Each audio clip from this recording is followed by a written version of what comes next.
الله الرحمن الرحيم الحمد لله نحمده ونستعينه ونستغفره ونؤمن به ونتوكل عليه ونعوذ بالله من شرور أنفسنا ومن سيئات أعمالنا من يهد الله فلا مضل له ومن يضلله فلا هادي له ونشهد أن لا إله إلا الله وحده لا شريك له ونشهد أن سيدنا ونبينا وشفيعنا وسندنا ومولانا محمد صلى الله تعالى عليه وعلى آله وسلم أما بعد فأعوذ بالله من الشيطان الرجيم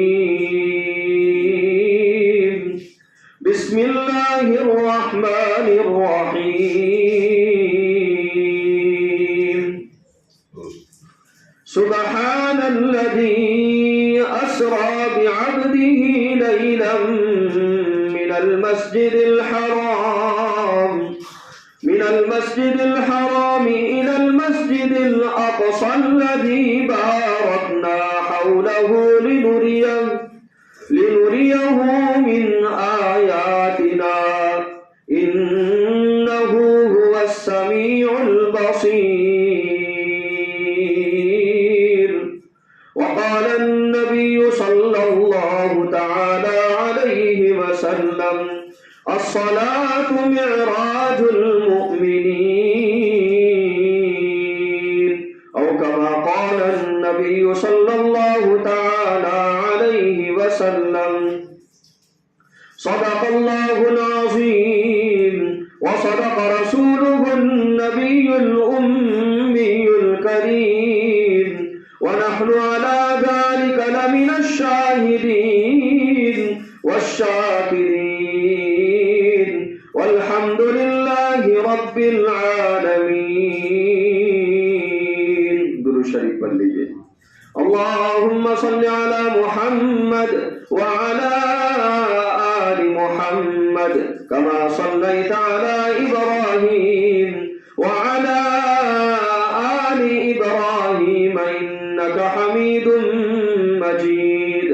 اللهم بارك على محمد وعلى آل محمد كما باركت على إبراهيم وعلى آل إبراهيم إنك حميد مجيد.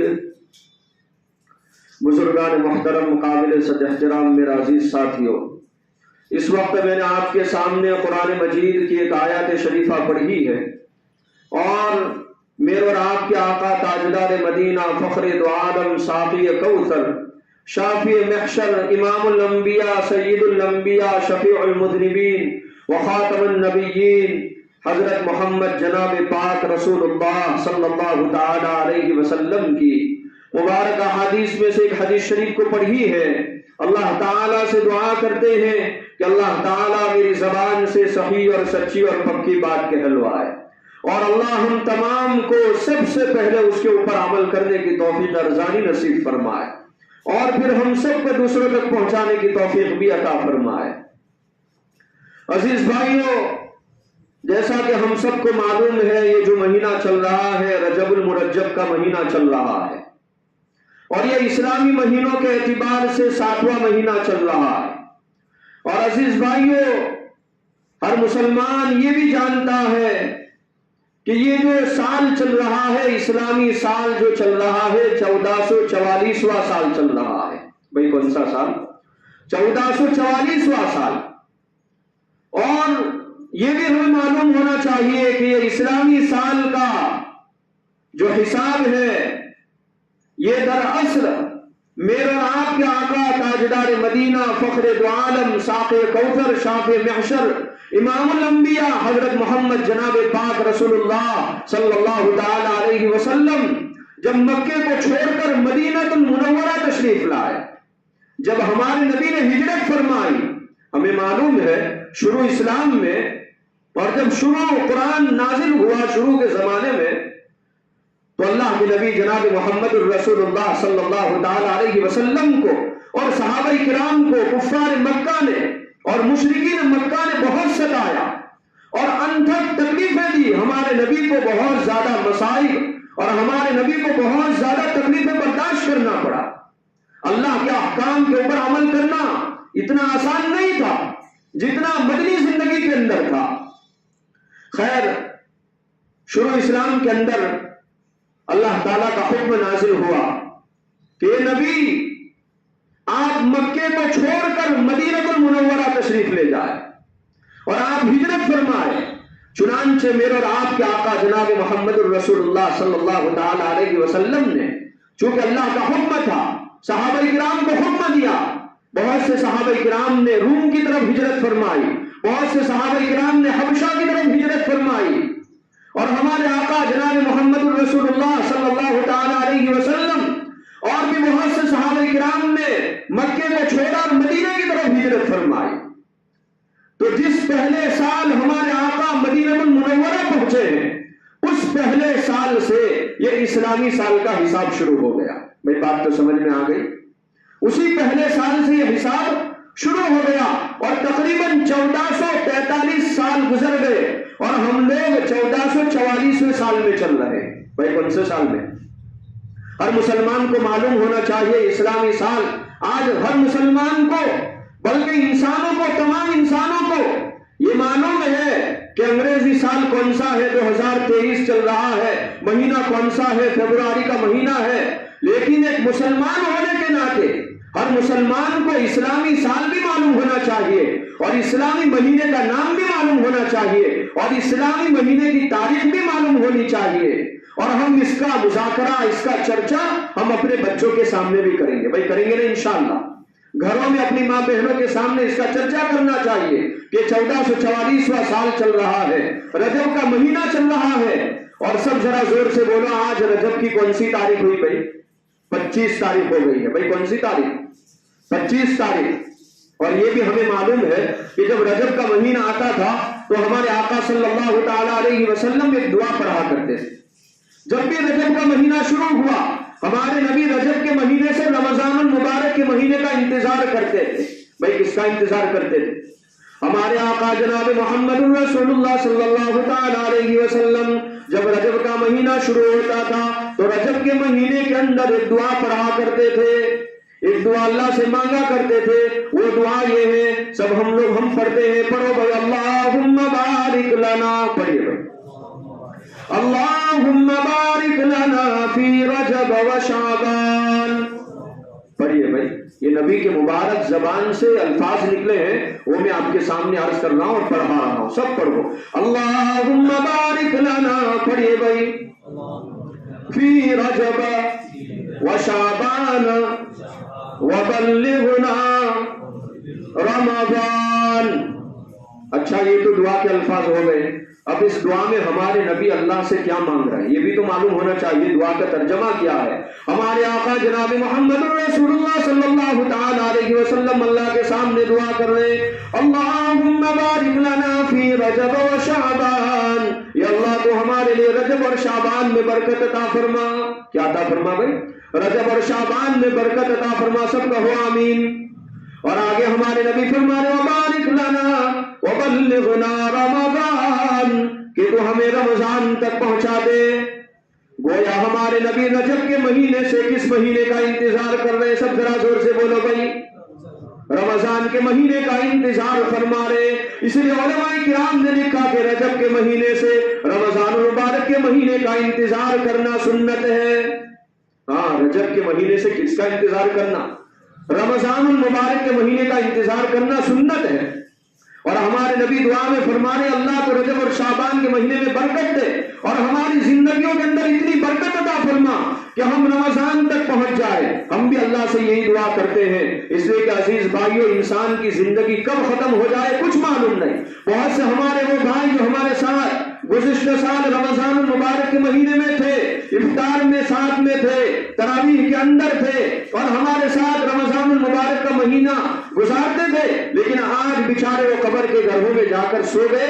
اور عزیز بھائیو ہماری زندگی بھی کب ختم ہو جائے یہ کسی انسان کو معلوم نہیں. بس اللہ سے دعا کرتے ہیں اللہ ہماری زندگیوں میں صحت اور عافیت کے ساتھ برکت عطا فرمائے، اور اتنی برکت عطا فرمائے، اتنی برکت عطا فرمائے کہ ہم رمضان کو پا سکے اور رمضان کے مہینے کی قدر کرنے والے بھی ہو جائے. اللہ ہمیں اس کی توفیق عطا فرمائے. خیر عزیز بھائیو یہ پہلا سبق ہو گیا، پہلی بات ہو گئی کہ اس مہینے میں ہمیں اس دعا کا اہتمام کرنا چاہیے. اور عزیز بھائیو جیسا کہ ہم سب کو معلوم ہے کہ میرے اور آپ کے آقا جناب محمد الرسول اللہ صلی اللہ تعالی علیہ وسلم کا معراج کا سفر ہوا ہے. بھائی ہوا ہے نا معراج کا سفر.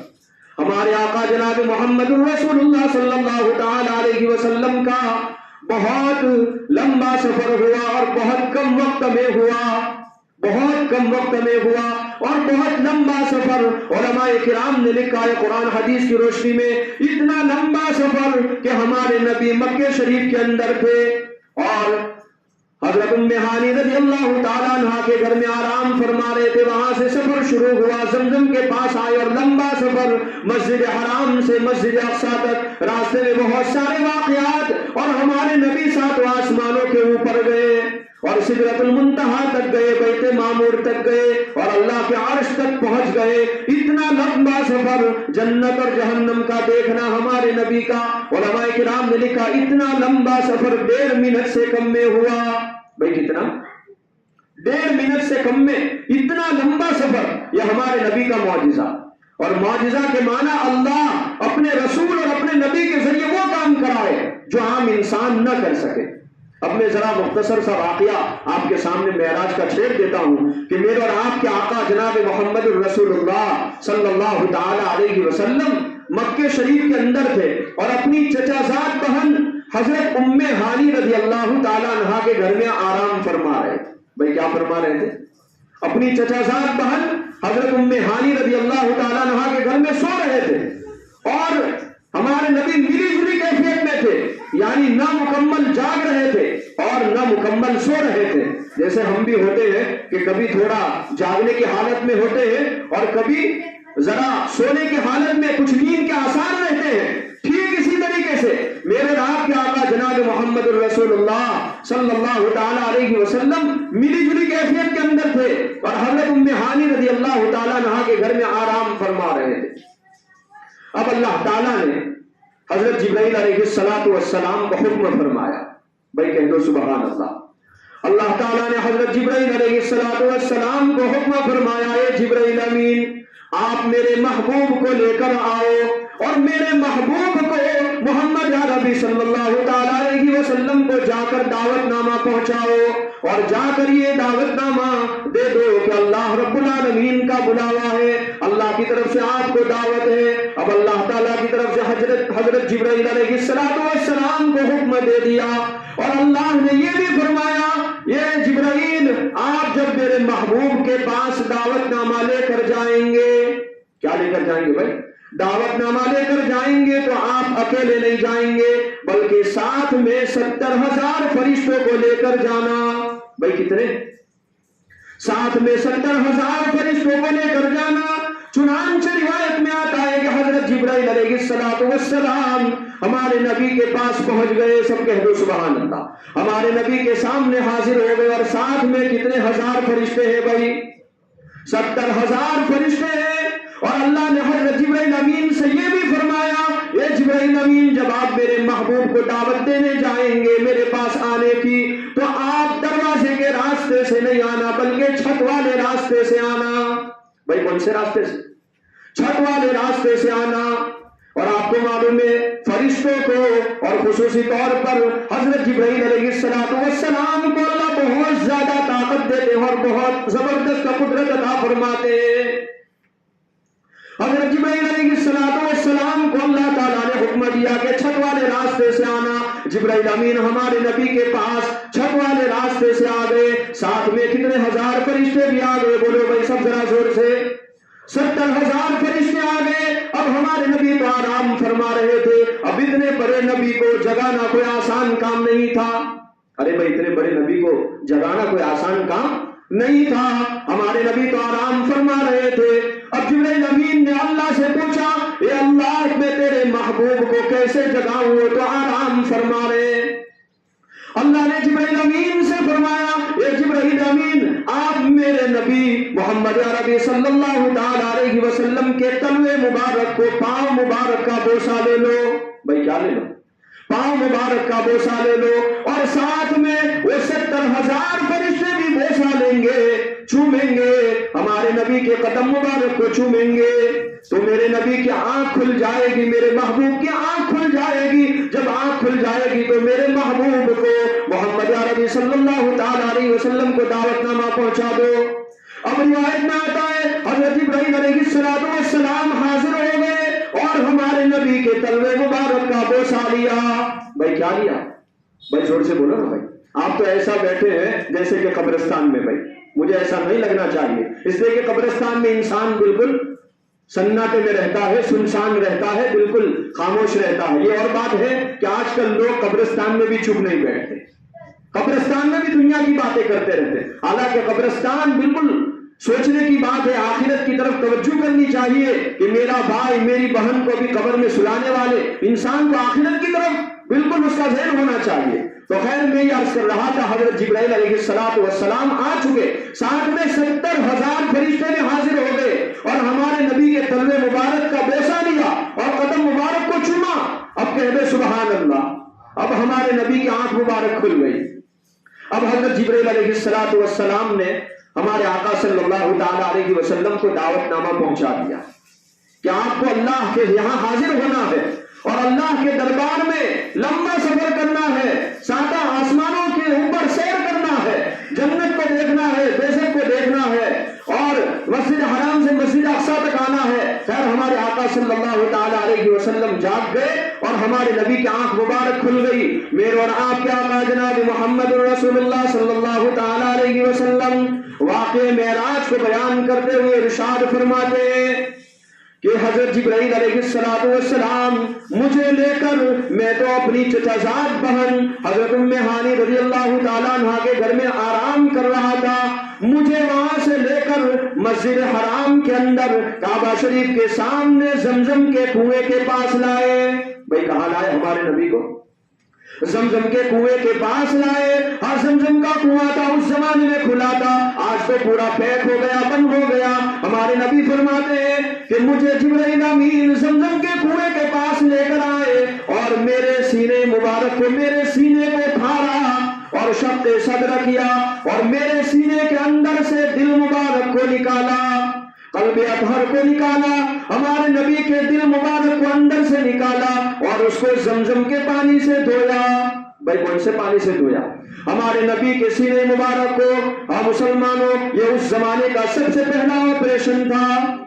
آج کے زمانے میں دنیا کے ڈاکٹر اور سائنس والے یہ آپریشن کرتے ہیں, تو یہ کوئی نئی بات نہیں بلکہ یہ وہیں سے لیا گیا جس کو ہم لوگ آج اوپن سرجری کا نام دیتے ہیں. ہمارے نبی کا سب سے پہلے اوپن سرجری ہوا اور سینے مبارک کو پھاڑا گیا, اندر سے دل مبارک کو نکالا. ہمارے نبی فرماتے ہیں جبرائیل امین نے میرے دل مبارک کو زمزم کے پانی سے دھویا اور اس کے بعد واپس اس دل کو سینے کے اندر فٹ کر دیا گیا. یہ پہلا کام ہوا.